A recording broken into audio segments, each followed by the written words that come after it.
Olá pessoal, tudo certo? Então aqui quem fala é o Daniel. A gente vai falar hoje sobre biomoléculas e vamos falar também um pouquinho sobre petróleo, tá? Então as biomoléculas são aquelas moléculas que a gente encontra nos organismos vivos, né? São os constituintes, né, celulares, né, os constituintes dos seres vivos, né? Então essas moléculas elas podem ser divididas aí em 4 classes, né? As proteínas, os carboidratos, os lipídios e os ácidos nucleicos, tá? Então essas são as substâncias orgânicas, né? São as moléculas orgânicas constituintes do nosso corpo, né? Por isso que tem esse nome, são as biomoléculas. Bom, e aí a gente vai falar também, né, antes de entrar nas biomoléculas, sobre o caráter ácido e básico dos compostos orgânicos. E lá no finalzinho, né, a gente vai falar também um pouquinho sobre o petróleo, tudo bem? Bom, então a primeira coisa que eu tenho que saber é sobre o caráter ácido-básico dos compostos orgânicos. Então existem alguns compostos orgânicos que apresentam um caráter ácido, tudo bem? Então ácidos carboxílicos, eles são compostos orgânicos, né, com propriedades ácidas. Por quê? Bom, ácidos são substâncias que liberam H+ em solução aquosa, né? Lembrando que o H+ é um próton, tá? Então, quando a gente dissolve um ácido carboxílico em água, o que vai acontecer? Então tá a equação aí representando esse processo, tá? Então eu dei o exemplo aí do ácido carboxílico mais famoso, né, mais comum, que mais aparece nas questões, que é o ácido etanóico ou ácido acético, tá? Que é o ácido carboxílico de 2 carbonos. Então, quando a gente dissolve esse ácido em água, o que vai acontecer? Ele vai liberar H+, ou seja, ele vai liberar um próton, tudo bem? Só que esse próton vai para a água, certo? E aí a água se transforma no H3O+, tudo bem? Que é o cátion hidrônio.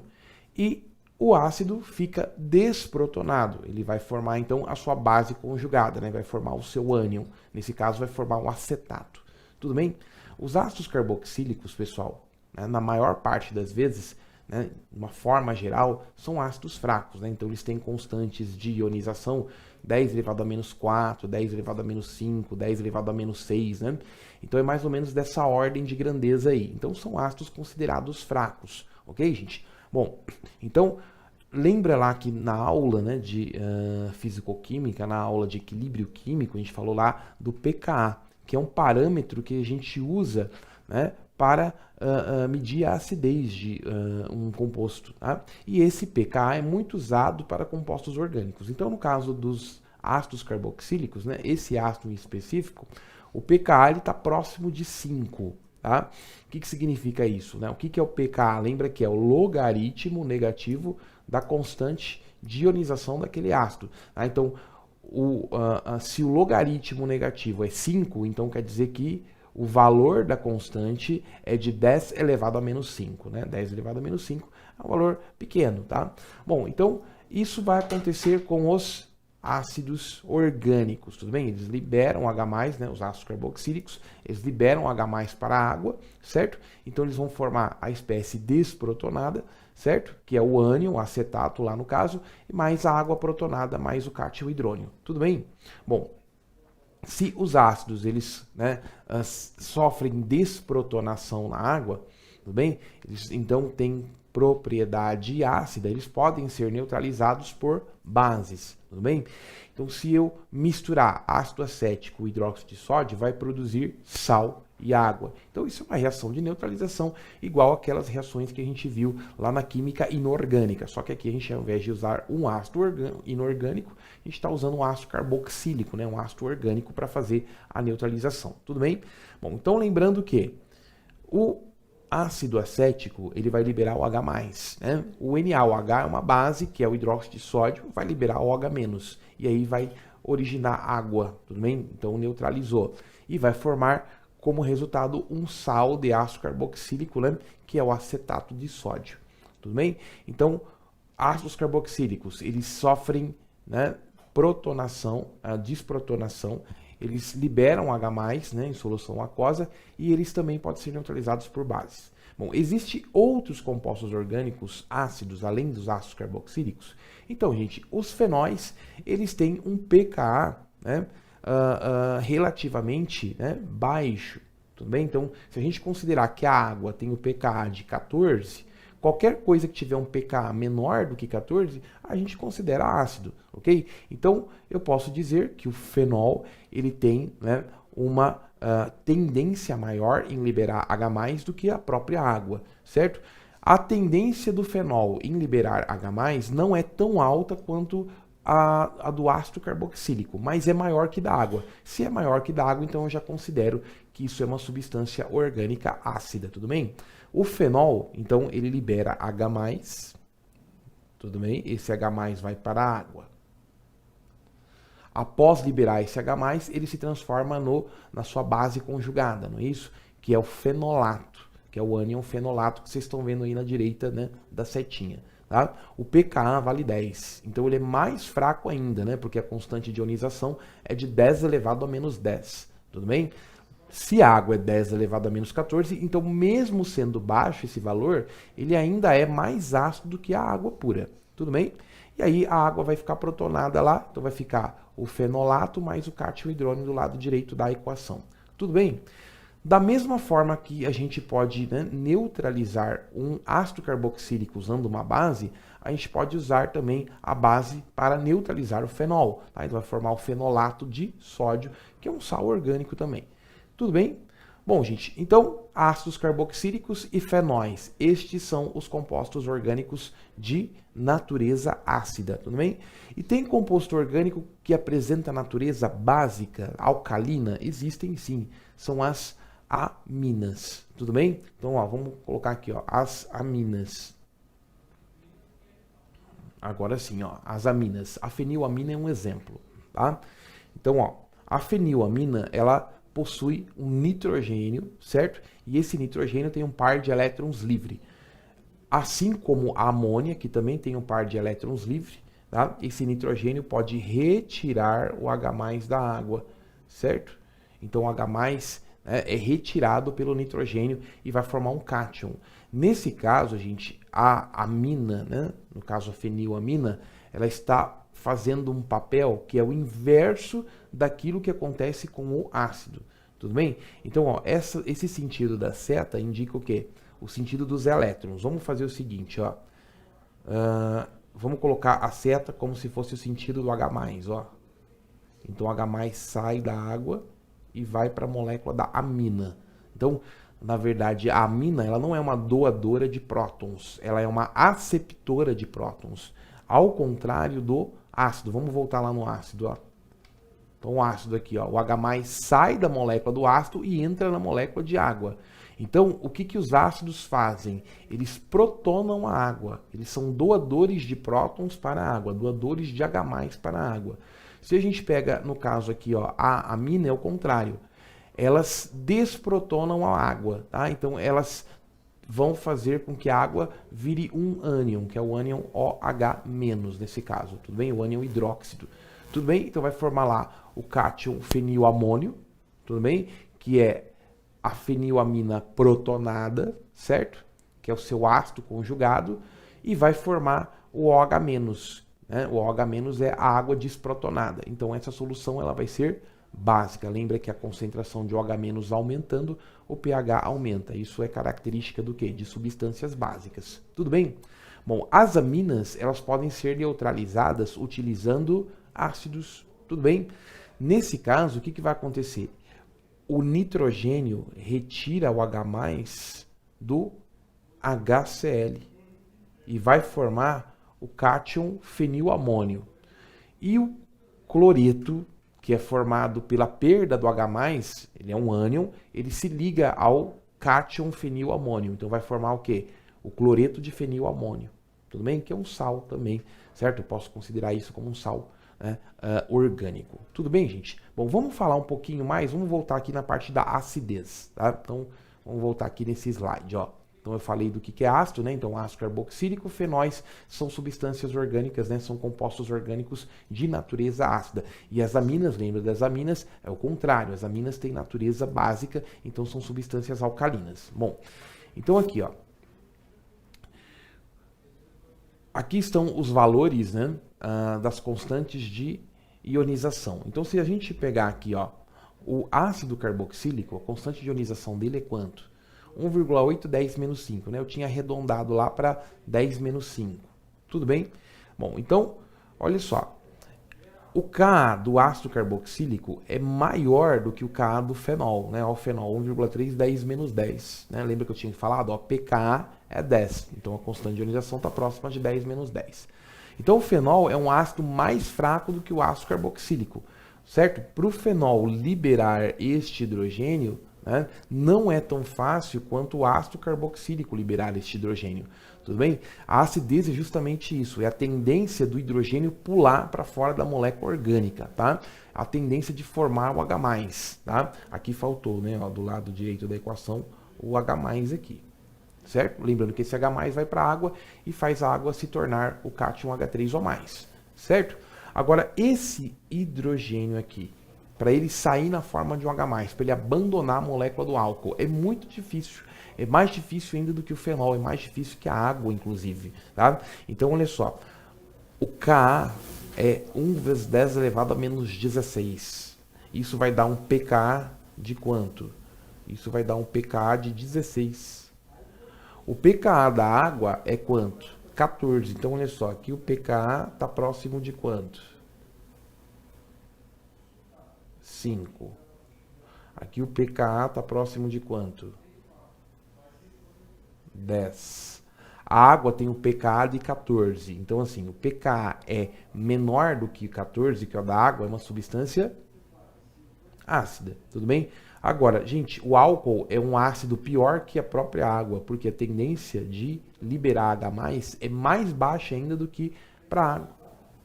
Então, o álcool não é considerado um composto orgânico ácido por esse motivo, tá? O hidrogênio, ele não escapa com tanta facilidade assim do oxigênio. É mais difícil você arrancar o hidrogênio do álcool do que arrancar o hidrogênio da própria água. Então, nós não vamos considerar. Então, os álcoois, apesar de ter hidroxila, né, a gente não considera substância ácida. Tudo bem? Bom, por que o álcool, ele não é uma substância ácida? Então, a gente tem que pensar no quê? No ânion formado. Tá? Então, o ácido carboxílico, quando a gente retira o H+, a gente vai formar, né, uma ressonância eletrônica aí no ânion carboxilato. Tá? Então, você tem o ácido carboxílico, você tirou o H+, ele virou um carboxilato. Esse carboxilato apresenta uma carga negativa. Essa carga negativa fica pulando entre os oxigênios, certo? E na verdade, né, a gente fala pulando, quer dizer que ele fica, né, em ressonância. Tá? Então você tem duas estruturas de ressonância possível. Tá? Então essa ressonância ela faz com que a espécie química formada, no caso o ânion carboxilato, seja então, né, mais estável. Então ele acomoda bem aquela carga negativa. Tudo bem? No caso do fenol, eu também posso ter ressonância, né, eletrônica. Eu tenho 3 estruturas de ressonância diferentes para o fenolato, né, para o ânion formado. Então quer dizer o quê? Que o ânion fenolato acomoda muito bem aquela carga negativa, tanto que aquela carga negativa ela fica, né, pulando, ou seja, ela fica em ressonância. Já o álcool não vai ter esse fenômeno. Significa então que para o álcool, né, se você tiver, por exemplo, né, o ânion etóxido, né, o ânion etóxido, se você tirar o H+, né, do álcool, do etanol, então aí você não vai ter essa carga negativa, né, sendo bem acomodada aí pelo oxigênio, como tem no ácido carboxílico, como tem no fenol. Então tem que pensar no quê? Eu tenho que pensar também, né, no ânion formado, a estabilidade que esse ânion vai ter, certo? Se vai ter ressonância, se não vai ter ressonância, isso vai influenciar, certo? Nessa estabilidade. Tudo bem? Bom, outra coisa importante, olha só. Quando nós inserimos um grupo de átomos ou um átomo eletronegativo, né, em volta do grupo carboxila, próximo do grupo carboxila, a gente está aumentando a acidez, né, daquele hidrogênio. Então aqui, o ácido acético comparado com o ácido cloroacético. O ácido cloroacético ele é mais ácido. A acidez desse hidrogênio é maior, a tendência dele pular é maior do que aqui. Por quê? Porque o cloro ele é um grupo eletroatraente. Ele atrai elétrons, certo? Deixando, né, essa molécula mais polar, tudo bem? Então, isso vai fazer com que esta ligação O com H, onde está ligado o hidrogênio ácido, essa ligação ela tem uma polaridade aumentada por conta disso, tudo bem? Então, eu posso, né, considerar que quanto mais grupos eletronegativos eu tenho, mais grupos eletroatraentes eu tenho, próximos ali da carboxila, isso vai aumentar a acidez. Se a gente pega o ácido tricloroacético, eu tenho 3 grupos eletroatraentes que vai puxar o elétron na direção, tudo bem? Isso vai deixar, né? Isso vai deixar esse hidrogênio aqui mais ácido ainda. Por quê? Por conta dessa ligação O com H, que vai ter sua polaridade aumentada mais ainda. Tudo bem? Então, como vocês estão vendo, ó, o pKa diminui. Se o pKa diminui, o Ka está aumentando. Então, ele vai se tornar um composto orgânico mais ácido. Tudo bem? Bom, então, gente, para a gente avaliar, né, o caráter ácido, o caráter básico, você tem que olhar para os grupos funcionais ali presentes, né, na molécula orgânica. Apareceu carboxila, apareceu hidroxila fenólica, eu sei que esse hidrogênio é ionizável, ele é um hidrogênio que vira um H+. Tem nitrogênio, é amina, né? Então, amina primária, amina secundária, terciária, tanto faz. Tem par de elétrons livre, ela vai tirar o H+, né, da água ou de uma outra substância, né? E aí, então, essa tendência em aceitar o H+ torna as aminas, né, básicas. Bom, existem moléculas, né, moléculas que inclusive são muito importantes para o nosso corpo, né, para as funções biológicas, né, não só para nós, mas para todos os seres vivos, os aminoácidos. Tá? Por que os aminoácidos recebem esse nome? Porque eu tenho um grupo amino, que é um grupo, né, de caráter básico. E eu tenho na mesma molécula o grupo carboxila, tá? Que é um grupo ácido. Tudo bem? Bom, o hidrogênio que está ligado a esse oxigênio aqui é um hidrogênio ácido. Então ele tem uma tendência de saltar da molécula. Então esse hidrogênio tem a tendência de sair. O que significa isso? Que o grupo carboxila tem uma tendência de ser desprotonado. Inclusive no sangue, né, que apresenta o pH de 7,4, tá? Então se você lembrar lá, né, do pKa, o pKa, lembra lá daquela parte de tampão, né, da equação de Henderson-Hasselbalch, que fala, né, sobre a relação entre o pKa e o pH. Então, assim, se você tiver o pH do meio igual ao pKa, 50% está protonado e 50% está desprotonado. Tá? Então, no caso, né, da carboxila, como o pKa é 2,3, 2,3 significa o seguinte: se você coloca esse aminoácido no pH igual a 2,3, no meio onde o pH é 2,3, 50% vai desprotonar e 50% fica protonado. Tudo bem? Então, no pH 2,3 isso vai acontecer. Desprotona 50%. Se a gente tem um pH mais elevado do que 2,3, a quantidade de H+ presente é muito menor. Então, a desprotonação vai ser maior ainda. Então, no sangue, esse grupo aqui, o grupo carboxila, ele não está protonado. Pelo contrário, ele se encontra desprotonado. Tudo bem? Então, no seu sangue, você não vai ter o grupo carboxila protonado. Você vai ter o carboxilato ali no aminoácido. Tudo bem? Bom, já o grupo amino, ele é protonado. Ele é protonado, olha só, gente, ó, pKa é 9,9. Então, ele é protonado em pH inferior a 9,9. O pH do sangue é inferior a 9,9, com certeza, é 7,4, não é isso? Bom, então, no pH 9,9, eu vou ter 50% protonado, 50% desprotonado. Se a gente pensar no pH 7, a quantidade de H+ é muito maior do que no pH 9,9. Então, eu vou ter muito H+ disponível para poder protonar esse nitrogênio. Então, no sangue, o grupo amino se encontra protonado. Então, o mais correto seria a gente escrever o aminoácido, isso se ele estiver em solução aquosa, né, na forma de um zwitterion. O que é um zwitterion? É um íon onde você tem uma parte positiva e uma parte negativa. Então, você tem uma carga negativa e uma carga positiva. Então, você tem uma a parte que está protonada, que é o grupo amino, então ele é um cátion, e vou ter uma parte desprotonada, que é o grupo carboxilato ali, certo? Que vai ser o ânion, tudo bem? Se a gente pensar, né, no conjunto, tá? A carga positiva, a carga negativa, a gente vai ter uma espécie aí, né, que eletricamente falando, ela é neutra. Ela tem carga? Tem, mas a carga positiva e negativa, a carga líquida vale zero, tudo bem? Se você somar dá zero aí as duas. Isso é o zwitterium, tá? Então os aminoácidos eles vão estar nessa, né, nessa forma, né, na forma de zwitterium no sangue, tá? No pH fisiológico, que é o pH de 7,4, eles vão estar dessa forma aí. Tudo bem, gente? Bom, daqui a pouco então eu volto para falar mais sobre aminoácidos e falar sobre as proteínas que são formadas pelos aminoácidos. Então até logo.